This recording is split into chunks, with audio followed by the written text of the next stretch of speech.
Hello, I'm Malcolm. And I'm Janice. Great story in this episode of Our Time from Sapole in the air. And the man behind the radio voice. Who is it and what does he look like? We'll answer that and more next. So you always do that when you talk about radio. Was it? Well, I'm auditioning. I want to be in the movies doing those voiceovers for, and they came, they saw, they concreted, like all of the good Italians. At least you've got a voice though now. Yes, thank goodness. I'm very happy to have that. We have a very special guest in this episode. Yes, we do. David Scutchings is joining us. Thank you for coming and talking to us today. David, it's fascinating what you've been up to. You've been managing a project with the South Australian Police. Yeah, that's right. For about the last 18 months or so, I've been managing the police aircraft services and aeroplanes and flying the aeroplanes across the state. This is something I knew nothing about. No, we don't. And the upgrade has been an ongoing thing because you've been working on the inside and the outside. Yeah, so we spent probably 3 or 4 months having the aircraft taken into state, had a new paint job on the outside, a new livery. We brought it up to looking like pretty much like a police car. Yes, it does. On the inside of the aircraft, we've refurbished the inside, so we've got new seats and new trims and everything, just to make it a new aircraft and have people feeling comfortable when they're flying in it. And also, then you can actually see that it's a police plane You in can. the air now, Well, with all that down on the side, the same as the police car. Yeah, you've got it in one. You see it from the ground. Sapole want to be seen and visible throughout the state, and we do that with our police cars, and we do that with our uniforms, and now we're doing it with airplanes. So wherever that goes, it's drawing attention and having people feel that And where the police does it are around. go? What's it used for? Aircraft flies all over the state, so we fly predominantly to the far north and the western side of the state. It transports police officers around the state. It brings back prisoners back to Adelaide when we need to, but predominantly it's used for getting police to the outer reaches of the state where driving by vehicle is not economical or efficient. So how big is the plane? Is it large inside? How many passengers can it take? The plane can take a pilot and a co-pilot and up to 9 passengers and can carry all up about a tonne when it flies. Okay, wow. It's absolutely fascinating. I had no concept of this whatsoever, and in fact I'd never given it a second thought. How would police get around in a hurry? Because you think of the police cars, right? No, but also I just thought they had helicopters. I mean, you see them often enough when they're circling and think, oh, something's going on there. That must be the police. But I actually didn't ever realise that there was a plane. Yeah, to put things in perspective, a drive to Umua, which is sort of the central to the APY lands in the top of the state, would take 2 days, 14, 16 hours or so, and the plane can get up there in a couple of hours. So it's a really efficient way of getting police officers to and from the APY lands. So do all the police forces around Australia have something similar? Most have something pretty similar. Western Australia is probably the closest model to what we have. They've got the tyranny of distance, and they have the same aircraft as what we have, a Pilatus PC-12. Northern Territory has a couple PC-12s. They also do a lot of travelling. Yeah. The smaller eastern states don't have the same requirement for long distance transport, so they generally rely on helicopters for their transport. Did you have to rely on commercial flights before? No, we've never. The Air Wing's been around for a long time, right? 30, 40 years.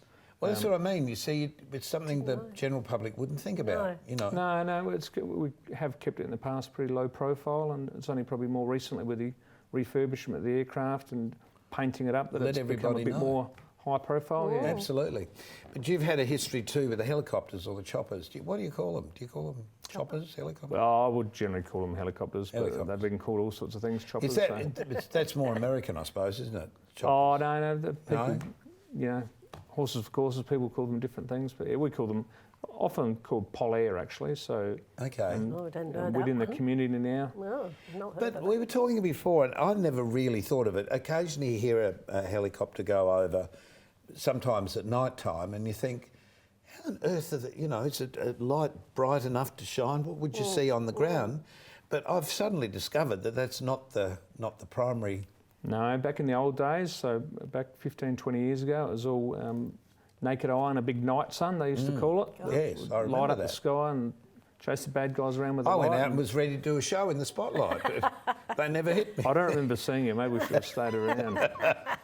But now, with technology as it's advanced, we use infrared cameras. So the helicopter flies around and uses technology to change night into day, and we can see people on the ground when they can't see us. Isn't it not when the bodies light up so different colours? So Yeah, you basically can see uses them infrared moving? energy to Yeah. tell the difference between hot and cold.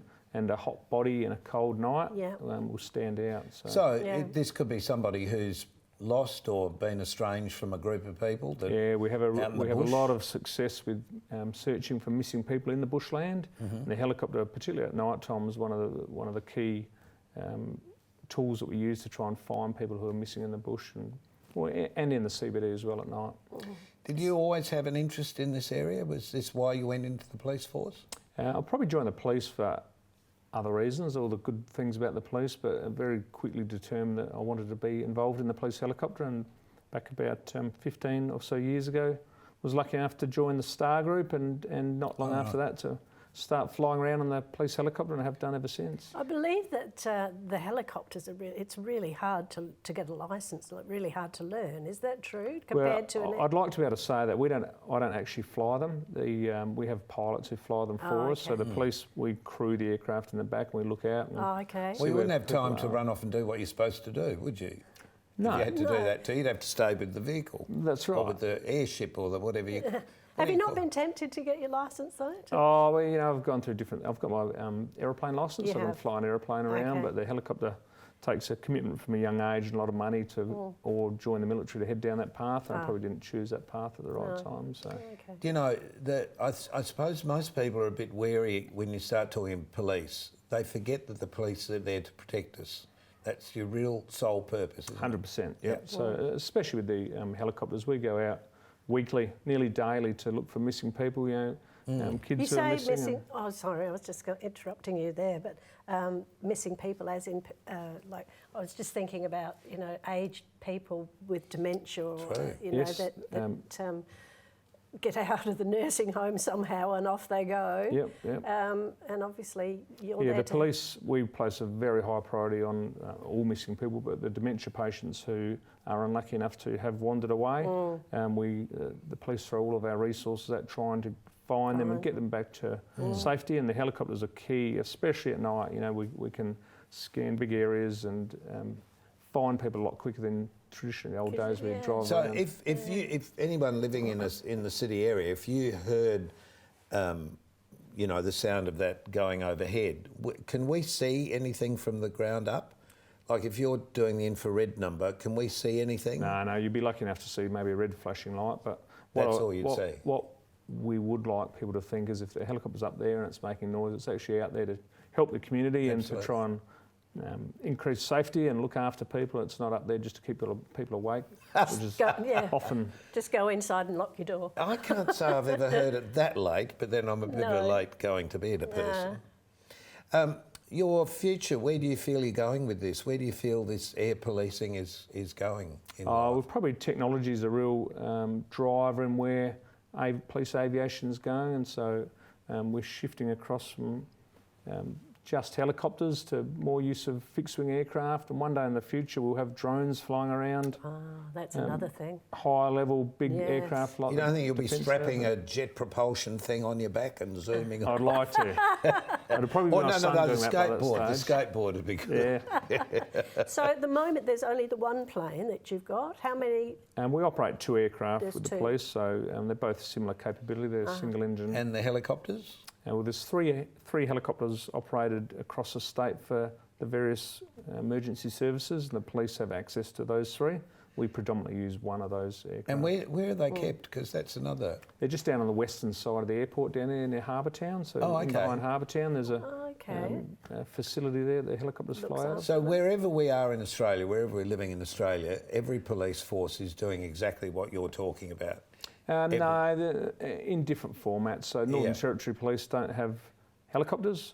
Oh, okay. And Victoria Police at this stage don't use fixed-wing aircraft like we do for transport. Is it because the state is smaller, or alternatively with the Northern Territory, the territory's larger? Sometimes they don't have a need for it, so often it's the need that drives the type of asset that you use. So in South Australia we have a combination of hills and ocean and vast distances to travel, and the different mix of assets really help us to complete the job. And to improve all of these services, obviously it's government money coming to the police to make it happen, isn't it? Yes, of course. And I guess that's another thing we often forget, that in our taxes we're paying for safety, I guess. Yes. Is the best way to put it. Yep, probably the safest thing for me to say is yes, we certainly are.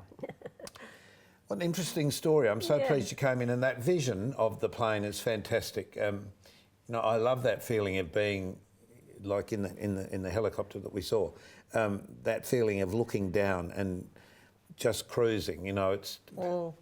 It's a dream. It's sort of a dream in life to do that. I suppose. I share the same dream. Flying is very dear to my heart. I've been doing it since I was sort of 14 years old, and hopefully continue to do it until the end. And it's very exciting and good fun. Wow. Oh, well, David, stay with us because we have a voice coming up from Radio Days who we are about to meet. Poor Rex. Rex Leverington is waiting in the wings. Get a microphone and put him on.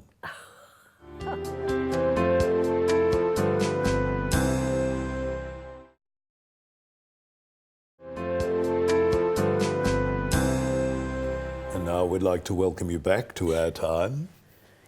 Rex, I apologise. I don't think you've ever sounded like that. Definitely not. And he's not doing it right because he should cut, The ear. do the Vaughan Harvey bit. This is the man better known to audiences here in South Australia as Sexy Rexy. Don't know about that. Rex the guy Leverington. that's got a good face for radio. Boom, boom. Rex, you've had an amazing career in radio all over the place. I've been really, a very haven't you? lucky time, yes. I really have. And you, when you were a kid, tell me the story about how you got into radio, or how you wanted to get into radio. Everybody used to be playing, cowboys and Indians out there, but I used to play radio announcers. Did you really? Yeah. At what age? What? Oh, crumbs. 3. Yes, 6, 7. Okay. No, it would have been, I suppose, when I was about 10 or 11. And I used to drag my sister and make her sit on the other side of a table, and we had a pencil box that looked like a microphone, and had the radiogram next door. Yes. And we used to play. Oh, you did all that as well? Oh yes, we used to play radio announcers. How amazing. Do you remember the days of real radio, live radio, when there were variety shows? Well, yes, because I first started in radio as a junior technician in 1957 at 5KA, when Bill Davies was manager. Who went on to manage Channel 9 here in Lionel Adelaide. Williams was there, Doreen Govett, Yes. Margaret Singer. Baker, Jack Fox. Yes. These are names I remember from my childhood, but you were in England. I wasn't here. You weren't here, that's all right. Uncle Jack and Auntie Margaret used to do the Smilers Club. On the afternoon program, and there was a catch. I can't remember. There was a character or a catchphrase in that program. No. Anybody as old as us would remember, no doubt. But they were, had I was forgotten. a technician, but I didn't want to be a technician. I wanted to be a radio announcer. So how did that happen for you, Rex? If you Well, they kicked me out, of course, because I didn't know a green wire from a red wire. You locked the announcers in and the I toilet. still had a squeaky voice, so I couldn't audition for it. But I got in when I was at the Rep Theatre one night for a party, and Paul Linkson was there, and he said, our Midnight to Dawn announcer is leaving, why don't you apply for it? And I went, nah, I'll be right. Anyway, he booked me in for an audition, and I was lucky enough to get it. In those days, what was the Midnight to Dawn? It was just plain music. Yeah, it was. There wasn't any talkback involved with Insomniacs? No, not then. No. So, and you had to do it for real, not like is done now where it's all pre-recorded during the daytime. what do you mean it's pre-recorded now? All pre-recorded, they just press buttons, say the bit, boom, boom, boom, go home. It goes. Yeah. Well, put it this way: the talkback shows naturally are live, but the rest of them are all recorded. And, It's all digital. I guess things have got to change because life changes and we've become, a lot more techno savvy. Everybody has, but it is a shame that we've lost that intimacy with, somebody really there at the time. Well, that's right. And I don't think it's as much fun these days as it was in, shall we say, my heyday. Well, that's why we like doing this program, because it's a live program. What you see is what goes to air. It's That's that right. simple. So what you see is what you get. So don't strip off or pose for any naked calendars while we're doing this. No, thank okay. you. Just making sure, because we were talking about Zestfest a while ago. Yes, we were. A couple of weeks ago, and that's what's happening in Zestfest. Yeah. So where did you go next? Well, Because 5DN, I got fired from 5DN. what did you do wrong? I mentioned alcohol on a Sunday, Oh, and I gave personal recommendation to a product. oh dear. No. That they weren't paying for, Yes, no doubt. so out the door. Good heavens. And so then I went round and saw Vaughan Harvey, who was program director of 5KA, and he gave me a job there. And I did mid-dawns there, and I did breakfast there, and I did a morning show with Lois Grant. And then they changed direction, and it became a pop station, and I just wasn't a pop. Really. So what were didn't you suit. playing though? What were you playing in those days? No, well, see, Was it Lois sort of Grant Doris and I did Day? the interviews, and it was a little bit more middle of the road, and in those days. But then when Paul Thompson got there, it became, top 40. Yeah, interesting comment though, Rex. As time has gone on, radio seems to be a thing for the young, playing hit parade music or albums that people are recording and so on. And now we're able to download music. I just wonder the relevance of radio in the future. It was the great informer before. Now, Sure, it is it was. still an entertainer? Probably not as much, but as you say, people can just download music now. I mean, I was talking to someone the other day, and they said that AM radio will cease to exist, and it'll all be digital and FM.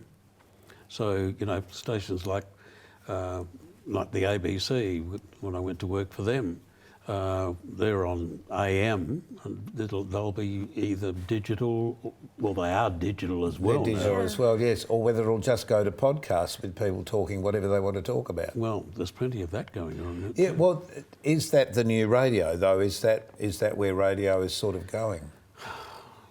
I hope not. No, it loses its personality then, yes. doesn't it? Well, It too? is. It's- We're Really? losing its personality. It's a lot of Like that. opinions. Yeah.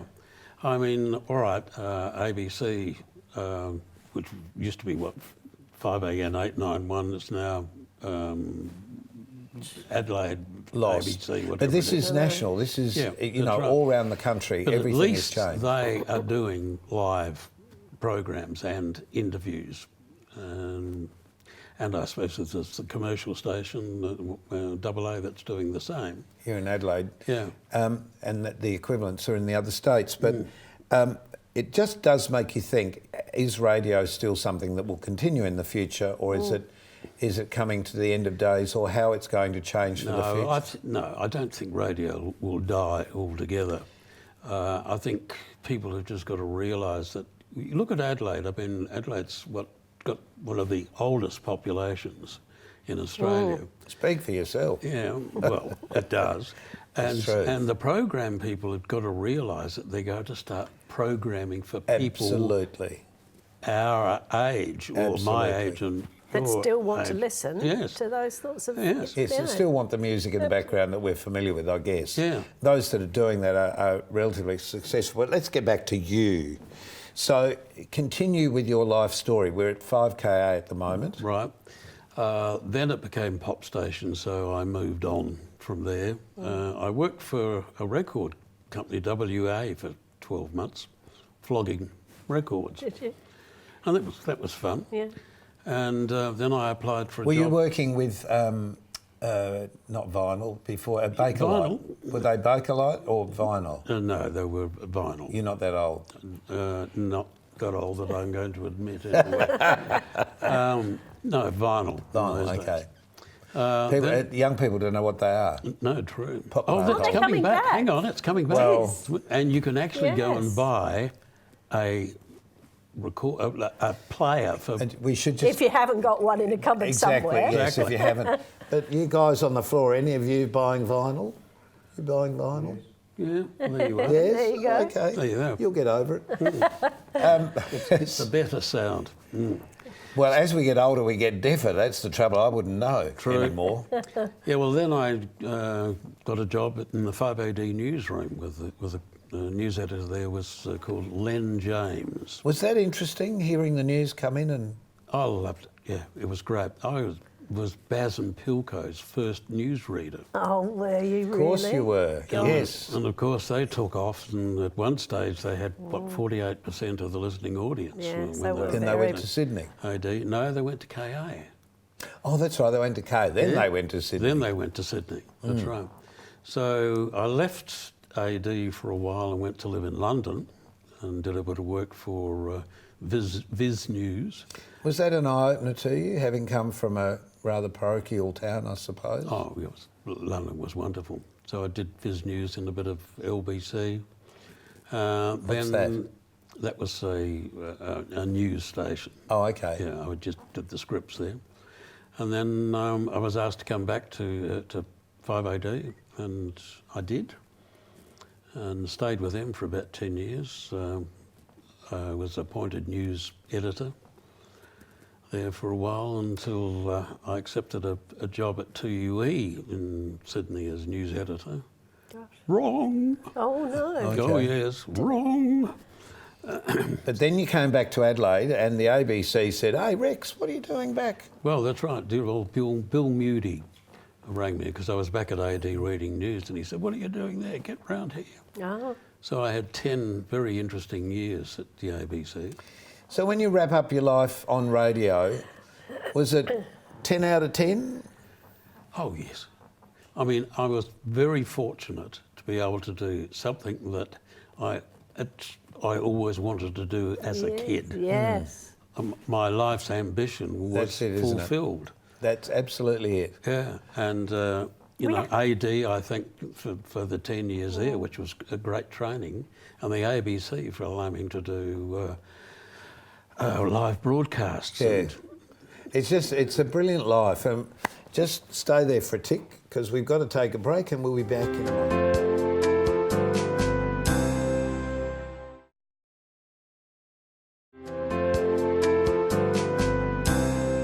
We're back. I want to sing and- The Carnival Is Over. Oh, why? Oh, just because it's the end of something. Oh, okay. Because we were saying to Rex about the end of his career. Yes, but what a wonderful career. As you said, it was something you always wanted to do, wanted to do and that. you did it. And I was lucky enough to achieve everything that I always wanted to do. I Yes. mean, I loved Jack Davey, for argument's sake. Yes. I wanted to do a live quiz show. I remember it. those. Yeah. I Yep. did live shows, you know, from the Capri Cinema, for argument's sake, and that was But fantastic. David, that's your Wonderful. story too, doing something that you really wanted. That's exactly right. Did you want to Yeah. fly as a kid? Oh, what kid doesn't want to fly, I suppose? Yeah, from about the age of 8 years old, I think, was about Okay. the rough age. Did you run down the back of the house or the street thinking if I run fast enough I could take off? Because I It did. was never going to happen. I dreamed. I remember hearing the serials on radio, talking of radio with Superman, and all he said was, "Up, up and away," and you'd hear the whoosh. I'd run down the back garden. I never took off. I was so disappointed. So has this been a dream come true for you in a funny sort of way, working in this area? Yeah, 100%. Yeah, I've loved every part of it for the last 15, 20 years, and I hope that it continues on. Wow. Couldn't That's agree with you more. absolutely Rex, do you ever get itchy feet or itchy larynx to be... I suppose sometimes. What's your radio voice? Did you have a radio? Did you have a No, I radio don't, voice, Rex? because it's funny because some, you know, going back to when I was on it full time, you'd have people walk up and say, "Talk like you do on radio," and I said, "I am." This is it. I said, "No." Gentlemen, to both of you, thank you so Thank you. much. Thank Because it is sharing a life story as well as a profession. We've got to go. We do? Where? Where are we going? Lovely to have your company once again, as always, Janice. Take care. Join us next time. Keep yourself nice till we meet again. Bye.